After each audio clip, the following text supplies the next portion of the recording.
சில வருஷத்துக்கு முன்னாடி கவர்மெண்ட் கடலோரமாவே ஒரு பைப் லைனை போட்டுட்டு அது வழியா க்ரூட் ஆயில் எடுத்துட்டு போறாங்க.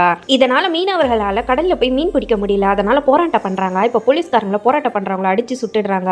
அந்த மீனவர்களுக்காக போராடுறவங்களுடைய தலைவர் மனோகர் அந்த பைப் லைன்லயே ஓட்ட போட்டு அதுல இருந்து க்ரூட் ஆயில திருடி அங்க இருக்கிற மக்களுக்கு அது ஒரு வாழ்வாதாரமா மாத்திராரு. இப்படி கவர்மெண்ட்டுக்கே தெரியாம திருடுற க்ரூட் ஆயில வியாபாரம் பண்ணி அது ஒரு பெரிய பிசினஸாவே மாத்திடுறாங்க. இதை வச்சுதான் அந்த ஊர் மக்களும் வாழ்ந்துட்டு இருக்காங்க.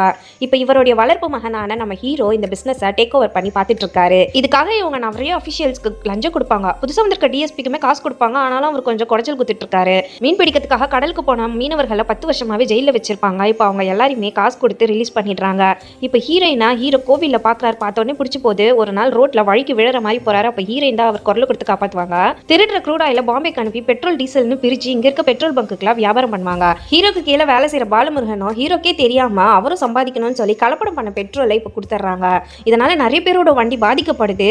இப்போ இந்த விஷயம் ஹீரோக்கு தெரிய வருது. ஒருத்தர் புதுசா வாங்கின பைக்குக்கு இந்த பெட்ரோல் பங்க்ல தான் பெட்ரோல் போட்டு உடனே ரிப்பேர் ஆயிருக்கும். அதனால போலீஸ் கிட்ட கம்ப்ளைண்ட் பண்ணிருப்பாரு. இப்போ இதுக்கெல்லாம் காரணம் பாலமுருகன் சொல்லிட்டு ஹீரோ கண்டுபிடிச்சிடுறாரு. இப்போ ஒளிச்சு வச்சிருக்க அந்த பெட்ரோல் எல்லாத்தையுமே கண்டுபிடிச்சு எடுத்துடுறாரு. இதுக்கப்புறமா பாலமுருகனை ஒழுங்கா இருக்க சொல்லி வார்ன் பண்ணிருப்பாரு.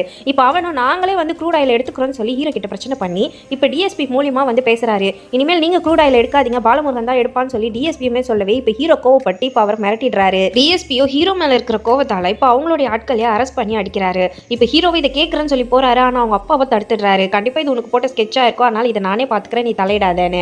இப்போ ஹீரோட குழந்தைய ஸ்கூல்ல இருந்து கூட்டு வராரு. பார்த்தா அவரோட ஜீப்பை காணோம். இப்போ அங்க ஹீரோ ஐஸ்கிரீம் சாப்பிட்டு இருக்காரு. ஆக்சுவலா இவர் தான் ஜீப்பை திருடி இருப்பாரு. ஒழுங்கா ஜீப்பை கொண்டு வந்து விடுன்னு சொல்லியுமே ஹீரோவை உன்னால முடிஞ்சதை பாத்துக்கோன்னு சொல்லிடுறாரு. இப்போ ஜீப்பை தொலைச்சிட்டதால ஹையர் அபிஷியலோ இவரை போட்டு பயங்கரமா திட்டிடுறாங்க. நீ லஞ்சமா வாங்கிட்டு அவங்க கிட்ட பிரச்சனை பண்ணா இப்படிதான் நடக்கும்னு சொல்லிடுறாரு. இதனால கோவப்பட்ட டிஎஸ்பி ஹீரோ அடிக்க வராரு. அதனால இப்போ ஹீரோமா அவரை பயங்கரமா அடிச்சு போட்டுடுறாரு. மனோகருக்கு ஹீரோ வளர்ப்பு மகன். ஹீரோவோட அப்பாவுமே இவருமே அந்த போராட்டத்துல கலந்துக்கிட்டவங்க தான். அவங்க அப்பா அந்த போராட்டத்துல இருந்து போயிருப்பாரு. ஹீரோ போலீஸ் கிட்ட மாட்டிக்கிட்டு அவர் லைஃபே போயிடும்னு சொல்லி இப்ப மனோகரோ ஆந்திரால இருக்க அவங்க ஃப்ரெண்டு வீட்டுக்கு ஹீரோவை அனுப்பி தலைமறைவாக்கிடுறாரு.